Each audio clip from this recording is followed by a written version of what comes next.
जी भाई। तो आज हम रेलेवेंट कॉस्टिंग का जो टॉपिक डिस्कस करेंगे वो है शट डाउन ऑपरेशन। इससे पहले हमने मेक और buy with limiting factor, without limiting factor और इस किस्म के डिसीजन मेकिंग के प्रोसेस हमने डिस्कस किए थे। अब हम इसको डिस्कस करते हैं। Shut down and one of contract वगैरह भी हम देख चुके हैं। शट डाउन एंड उसमें हमें क्या फैक्टर्स होते हैं, किस तरीके से क्या सोचना होता है। तो शट डाउन में देखें बात क्या है, हम किसी चीज को कब शट डाउन करते हैं। लॉजिकल सोचें, बिल्कुल डिसीजन मेकिंग है, रेलेवेंट कॉस्टिंग की बात हो रही है, तब शट डाउन करेंगे या तो हमें वो मुनाफा नहीं देगा, या अंडर सर्टेन लिमिटेड कंडीशंस उन रिसोर्सेज का मैं कहीं बेहतर इस्तेमाल कर सकता हूँ, तभी मैं एग्जिस्टिंग ऑपरेशंस को शट डाउन करूँ। यहाँ पर हमें मुनाफा नहीं देगा कि डेफिनेशन बहुत इंपॉर्टेंट है। हम पहले देख चुके हैं कि हम मुनाफा देगा नहीं देगा में अपनी फिक्स कॉस्ट को शामिल नहीं करते। और उसके बैकग्राउंड पे हमारी लॉजिक ये होती है कि भाई फिक्स कॉस्ट थोड़ी चेंज हो जाएगी, मैं ऑपरेशन रखूं ना रखूं, कोई एक प्रोडक्ट चलाऊं उसको बंद करूं, उसको किस प्रोपोर्शन में सेल करूं या प्रोड्यूस करूं, मेरी फिक्स कॉस्ट तो वही रहनी है। तो वो मेरी डिसीजन मेकिंग का पार्ट ही नहीं होती, वो मेरी रेलेवेंट कॉस्ट ही नहीं होती। इसी तरीके से जब मैं शट डाउन कर रहा होता हूँ, तो शट डाउन करते हुए भी मुझे इस एलिमेंट को देखना होता है कि जी मेरी अगर फिक्स कॉस्ट शामिल करके एक प्रोडक्ट मेरी लॉस में आ रही है, तो इट डजेंट मीन कि मैं उस प्रोडक्ट को बंद करता हूँ, क्योंकि फिक्स कॉस्ट तो मेरी वही रहेगी। उल्टा जो कंट्रीब्यूशन मुझे आ रहा है वो भी खत्म हो जाएगा, तो मैं तो उल्टा अपना नुकसान बढ़ा दूंगा।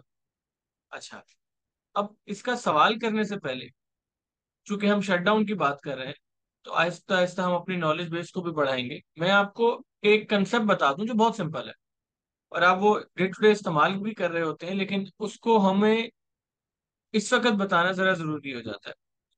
वो ये है कि जी हमने शुरू में ही पढ़ा था कि जी जो हमारे ओवरहेड्स होते हैं, या जिसे हम कह सकते हैं कि हमारे ओवरहेड्स होते हैं, हमारी फिक्स कॉस्ट होती है, इसको हम डिस्ट्रीब्यूट करते होते हैं अपने रेवेन्यू के अपने प्रोडक्ट्स के ऊपर, अपने कॉस्ट सेंटर के ऊपर, अपने प्रॉफिट सेंटर्स के ऊपर।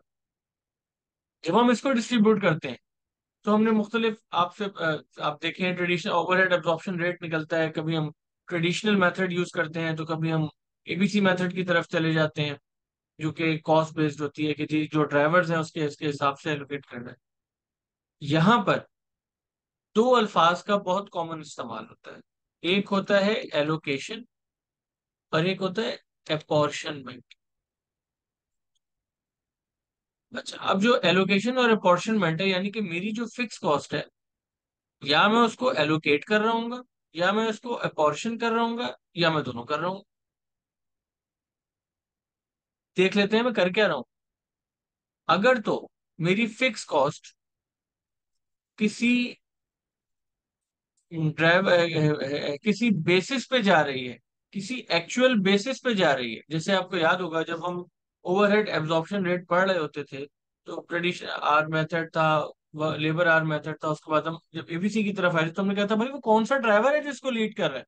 फॉर एग्जाम्पल मुझे याद है हमने एग्जाम्पल दी थी कैंटीन की खाने की, कि जी अगर चार डिपार्टमेंट हैं या तीन डिपार्टमेंट हैं, तो वो डिपार्टमेंट्स में जितना भी स्टाफ है वो दोपहर का या शाम का जो भी शिफ्ट होती है, मुझे एक्चुअली याद आ गई आपकी बात करते हुए टोयोटा, तो वहां पे खाना तो उनको वहीं पे मिलता है ना।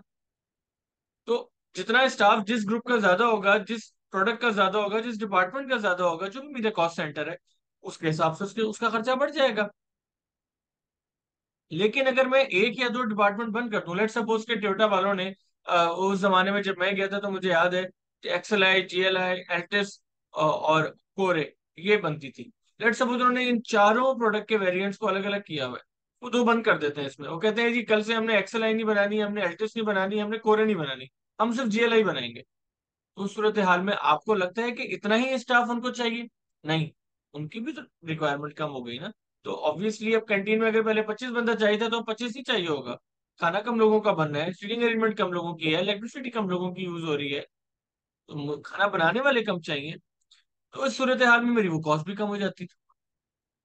ये तो कहलाता है allocation.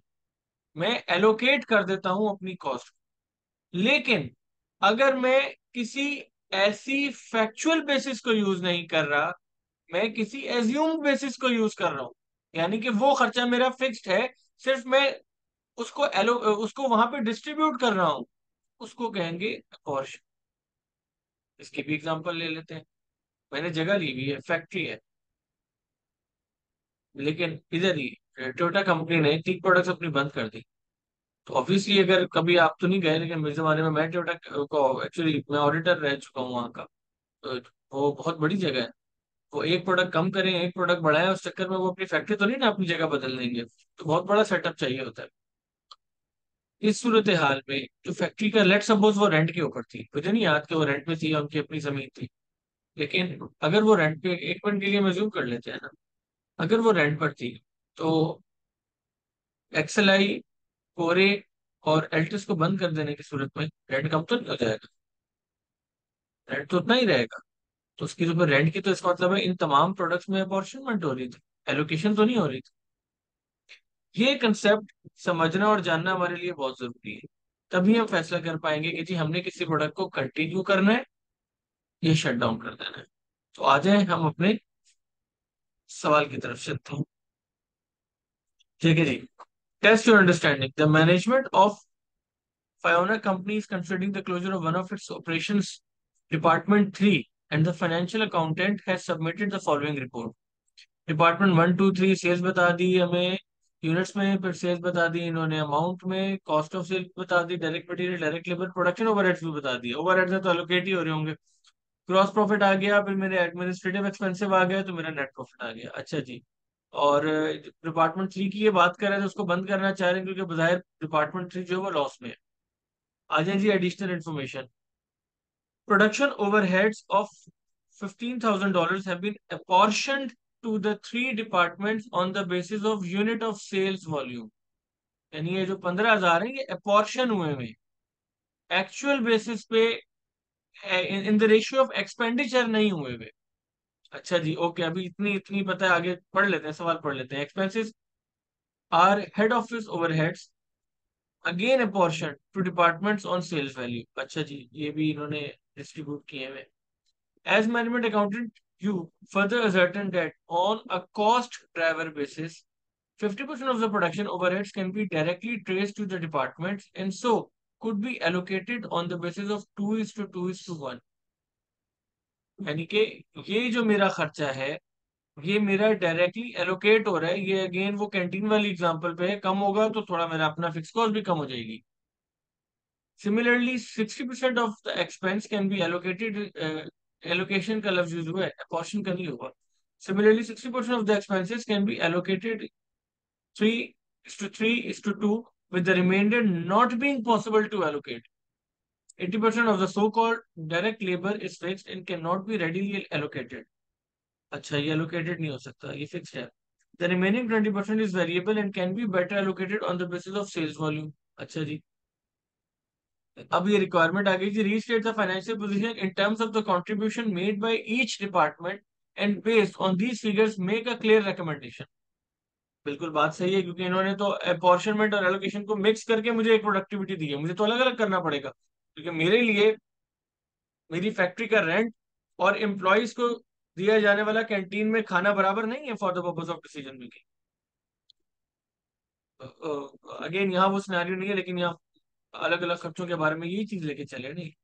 Discuss any other factors that should be considered before a final decision is made। चले जी, अब हम ये सवाल करते हैं। तो अगर मैं ये सवाल करूं तो मेरा भी यही तरीकेकार होगा कि डिपार्टमेंट 1,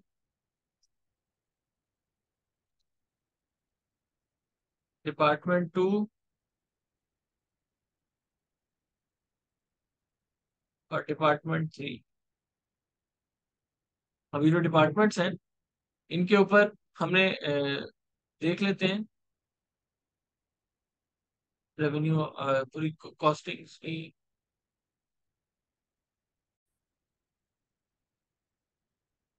आ जाए जी, अब यहाँ पे देखें सेल्स वॉल्यूम जो है, पहले हम भी यूनिट्स कॉपी कर लेते हैं। से सॉरी,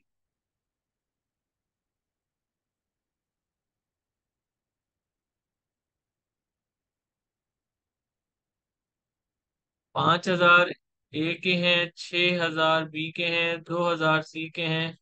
तो यहाँ पे इन्होंने टोटल भी हम कर लेते हैं, फिर आगे जरूरत पड़ेगी। वही हमने सवाल कॉपी कर लिया। अच्छा, अब हमें इन्होंने कहा है सबसे पहले कि जी आप हमें बना के दें इसका रिवाइज्ड कंट्रीब्यूशन के हिसाब से, यानी एक किस तरीके से वो मुझे मार्जिनल कॉस्टिंग करने का कह रहा है। Not a true marginal costing, इसमें तो वेरिएबल कॉस्ट होती है और फिर फिक्स कॉस्ट आती है। इसमें फिक्स कॉस्ट एलोकेट हो रही है ऑलरेडी, लेकिन उसने एक काइंड ऑफ मार्जिनल कॉस्टिंग करने का कहा है ताकि वो फैसला कर सके। तो हम भी इसी तरीके से फिर चलते हैं। सेल्स वॉल्यूम हो गई जी, तो सबसे फिर आता है जी कॉस्ट ऑफ सेल्स। बिल्कुल जी, हम भी कॉस्ट ऑफ सेल्स लगा देते हैं। इसमें हम पहले वेरिएबल कॉस्ट को वैल्यू करेंगे।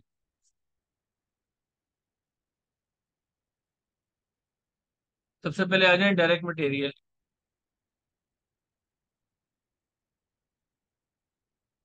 डायरेक्ट मटेरियल में तो ना कोई इंफॉर्मेशन है ना जरूरत में बाहिर महसूस हो रही है।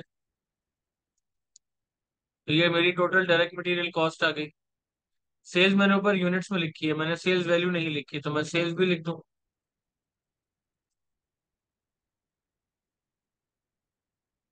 ये मुझे कहते हैं कि जी जैसे यूएसडी नहीं, यहाँ पे डॉलर का लफ्ज यूज हुआ हुआ है, हम भी डॉलर ही लगा लेते हैं क्योंकि बहरहाल डॉलर मल्टीपल मुल्कों की करेंसी होती है, यूएसडी सिर्फ यूएस स्पेसिफिक है, यूएस डॉलर हुआ।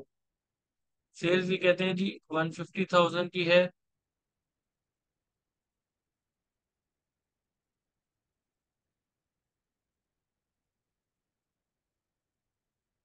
प्रोडक्ट बी की 240,000 की है और प्रोडक्ट सी की 24,000 की है। तो टोटल ये 4,14,000 की सेल हो गई। डायरेक्ट मटेरियल हमने लिख लिया। आ जाएगी डायरेक्ट लेबर। डायरेक्ट लेबर के बारे में मुझे याद पड़ रहा है, नीचे उसने इंफॉर्मेशन दी थी। वो क्या कहते हैं जी, 80% of the so called direct labour is fixed. वो सो कॉल्ड का लफ्ज यूज कर रहा है, फिक्स्ड है जी। And can not be readily allocated, वो वैसे ही अपॉर्शन्ड है। The remaining 20% is variable and can be better allocated on the basis of sales volume. तो टोटल कितनी थी? टोटल देखें, ये थी 63,000। इसका उसने कहा 80% तो फिक्स्ड है, पहले हम वेरिएबल रख लें, क्या बचा 20%। 12,600, तो 12,600 मुझे एलोकेट करने होंगे। उसने मुझे बताया ही भी है basis on the basis of sales volume. तो हम ये सेल्स वॉल्यूम के हिसाब से इसको एलोकेट करते हैं।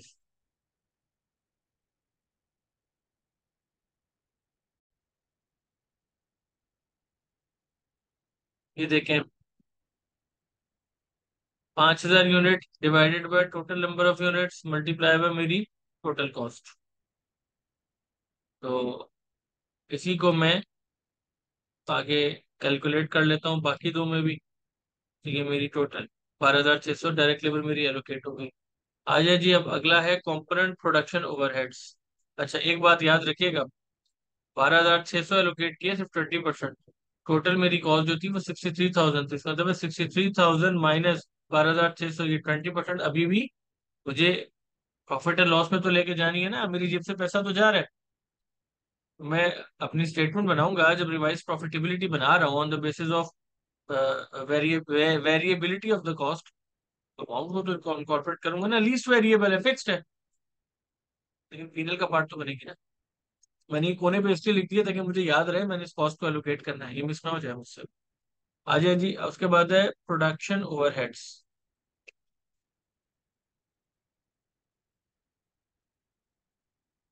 प्रोडक्शन ओवरहेड्स यहाँ पे उसने दिए हुए 15,000, और वो कुछ कह भी रहे, production overheads of 15,000 have been apportioned to the three departments on the basis of, apportion का लफ्ज यूज किया, सेल्स वॉल्यूम। आपके जी, अभी अपॉर्शन का लफ्ज यूज हुआ है। आगे वो इन्फॉर्मेशन भी दे रहा है, 50% of the production overheads can be directly trace to departments and so could be allocated on the basis of 2:2:1। तो सबसे पहले उसने कहा 50% ऑफ द कॉस्ट, तो 15,000 की जो टोटल कॉस्ट है उसका 7,500 रुपये तो मेरा एलोकेट हो सकता है ना, वो तो डिपेंडेंट है, मेरे ऑपरेशंस पे डिपेंडेंट है। फिक्स्ड है लेकिन ऑपरेशंस पे डिपेंडेंट है।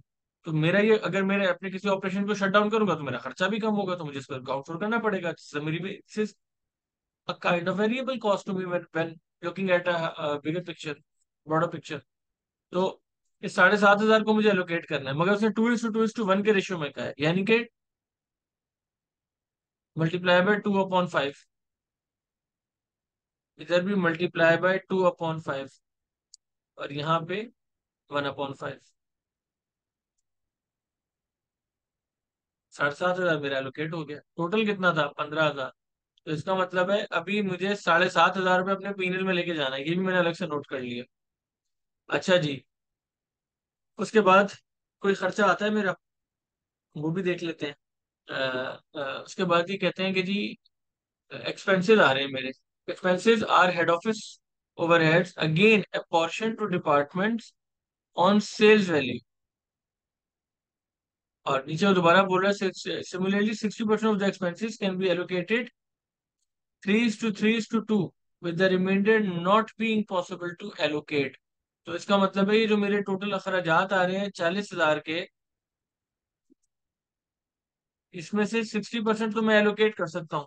तो 24,000 का खर्चा तो मेरा एलोकेट हो जाएगा। तो ये मेरे जो एक्सपेंसेस हैं, 24,000 का खर्चा एलोकेट हो जाएगा, और उसका भी इसने मुझे रेशियो दिया हुआ है 3:3:2 is equal to 3 + 3 is equal to 6, 6 + 2 is equal to 8।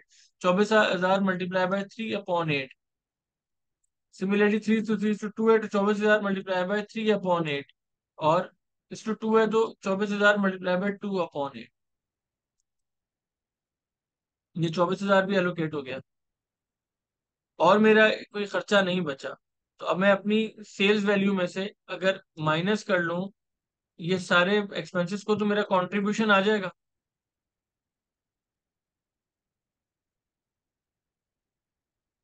जब ये मेरा कंट्रीब्यूशन आ गया, यहाँ पर भी मैंने 24,000 रुपये का खर्चा लेके गया हूँ, जबकि टोटल मेरे पास 40,000 का खर्चा था। तो -24,000, 16,000 का मेरा ऐसा खर्चा है जो अपॉर्शन्ड है। तो ये मैं, ये तीनों अखराजात जो मेरे थे, डायरेक्ट लेबर, लेबर के, अब डायरेक्ट तो नहीं बोल सकता, लेबर के, मेरे प्रोडक्शन ओवरहेड्स के, और मेरे एक्सपेंसेस के, इनकी नेचर फिक्स्ड है। तो यहाँ पर मुझे समझ आ रहा है कि जी मेरा, मैंने कंट्रीब्यूशन निकाला तमाम प्रोडक्ट्स का। कंट्रीब्यूशन निकालने के बाद मैंने उसकी जो कॉस्ट है जो कि फिक्स नेचर की है, मैंने उसको यहाँ पर माइनस कर रहा हूँ। तो अब आप देखेंगे कि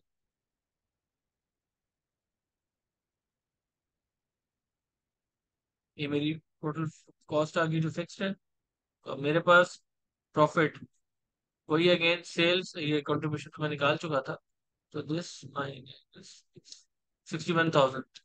कॉस्ट तो कहीं कम ज्यादा नहीं होगी, सवाल में भी 61 थी, मेरे पास भी नेट प्रॉफिट मेरे पास 61 का ही आएगा। लेकिन मेरी प्रेजेंटेशन में फर्क आ गया। वो प्रेजेंटेशन से मुझे लग रहा था कि मेरी प्रोडक्ट्स ही लॉस में है, लेकिन यहाँ ऑब्जर्व करें, यहाँ डिपार्टमेंट 3, इस प्रेजेंटेशन से लग रहा था कि मेरा डिपार्टमेंट 3 लॉस में है, जबकि यहाँ मेरा डिपार्टमेंट 3 $4,500 का मुनाफा कमा रहा है। क्यों? क्योंकि मैंने फिक्स कॉस्ट, वो कॉस्ट जो कि अपॉर्शन हो रही थी, उसको भी किसी ना किसी बेसिस पे यहाँ पे डिस्ट्रीब्यूट करके मैंने लॉस निकाला हुआ था। अब अगर मैं इसको बंद कर दूं on the basis of the analysis given in the book, ये यानी कि ये तो लॉस कर रहा है, तो यहाँ देखें, ये प्रोडक्ट एक्चुअली मेरी प्रॉफिटेबिलिटी में 4.5 के 4.5 यानी कि 4,562 डॉलर्स का मुनाफा दे रहा है। अगर मैं इसको हटा दूं आज, तो मेरा ये 61,000 का प्रॉफिट 4,562 से कम हो जाएगा, क्योंकि वो खर्चे तो अपनी जगह रहेंगे ये 73,900 के। तो ये 4,560 तो मेरे प्रॉफिट को पे कंट्रीब्यूशन है इसका, वो तो खत्म हो जाएगा मेरा, और कम हो जाएगा 61,000 से। तो इसका मतलब है कि हमारी रिकमेंडेशन ये कि based on this analysis department 3 को बंद नहीं होना चाहिए। अच्छा जी, ये कहते थे कि जी discuss other factors that should be considered before a final decision is made. अच्छा, अब यहाँ बात आ जाती है अगेन सब्जेक्टिव चीजों की, कि सब्जेक्टिविटी के एग्जामिनर हमसे ये जानना चाह रहे हैं कि जी और ऐसे कौन कौन से पॉइंट्स हो सकते हैं जो आप कंसीडर करेंगे। हाँ, एनी अदर फैक्टर्स का है तो ऑब्वियसली सवाल तो सॉल्व कर लिया, तो मैं यही जवाब देना होगा। अच्छा, अब इसमें मैं आपको जवाब दे दूं कि अब हम खुद गौर करते हैं, इसमें डेलिब्रेट करते हैं मिलके कि कैसे, हमें क्या क्या पॉइंट्स आ सकते हैं। मैं 3 प्रोडक्ट्स बेच रहा हूँ, तो मेरे बहुत सारे कस्टमर्स ऐसे होंगे जो मुझसे तीनों प्रोडक्ट ले रहे होंगे। जब मैं उनको एक बेचना किसी भी वजह से बंद करूं, तो मुझे हो सकता है मेरी बाकी 2 प्रोडक्ट्स भी की सेल भी ड्रॉप हो जाए। ये सब्जेक्टिव मैटर है। छोटी सी एग्जांपल है, हम अब ज्यादातर लोग क्यों मेगा मॉल से शॉपिंग करना पसंद करते हैं, क्योंकि उनको पता है कि अंडर वन रूफ मुझे सब मिल जाएगा। ये मुझे 4 जगहों पे जाना पड़े तो मुझे प्लान करना पड़ेगा। सिमिलरली और भी फैक्टर्स हैं, हो सकता है बल्क परचेजिंग की वजह से अभी जो मुझे डिस्काउंट्स मिल रहे हैं, जो कि मैं डिपार्टमेंट 1 और 2 में भी इस्तेमाल कर रहा हूँ, उस पर फर्क पड़े, मेरे अदर रिलेशनशिप मुतासर हो। खोलने के नतीजे में अच्छा, अब कुछ बेनिफिट्स भी देख लेते हैं। मेरी जो रिसोर्सेज हैं वो कितनी वॉलेटाइल है, कितनी फिक्स्ड है। लेट्स सपोज, हम, मुझे याद है आप ही के साथ हमने कुछ दिन पहले एक सवाल किया था कि जी मेरे पास अगर जो स्टाफ है मुझे उसको सेवरेंस कॉस्ट पे करनी पड़ रही है। एक साल में 15,000 थी मुझे याद है, और अगर अगले साल पे करेंगे तो 35,000 थी। लास्ट ईयर हमने सेशन में, मेरे ख्याल में, ये क्वेश्चन किया था। तो सेवरेंस कॉस्ट है, अब मैं अगर डिपार्टमेंट बंद करूंगा तो उसका स्टाफ भी फारिग करूंगा। तो इस तरह और भी बहुत सारे फैक्टर्स हैं। लेकिन हम मल्टीपल देख रहे हैं कि रिडंडेंसी हो गई, प्रोडक्ट की आपस का मिक्स है वो मुतासर होता है, तो मेरी कस्टमर बेस खराब होती है। मुझे हो सकता है पता नहीं अपनी ऑर्गेनाइजेशन को कितना रीऑर्गेनाइज करना पड़े। मेरी मशीनरी है वो कितनी रिडंडेंट होगी, वो कितनी रियलाइजेबल वैल्यू पे जा रही है, वो एंगल्स भी देखने होंगे, या उसका कोई ऑल्टरनेटिव यूज है। ये अभी एक बिजनेस डिसीजन है। तो इस किस्म के फैक्टर्स को देखते हुए समझे कि आपके मालिक हैं फैक्ट्री के, अब आपने बताना है कि इसके क्या प्रोस एंड कॉन्स हो सकते हैं, जो कि एक कारोबारी शख्स देखता है जिसने नहीं पढ़ी होती F5 परफॉर्मेंस मैनेजमेंट। तो इस क्वेश्चन के साथ मैं ये वीडियो एंड करता हूँ, और फिर मैं नेक्स्ट क्वेश्चन के साथ अगली वीडियो बनाऊंगा। Thank you.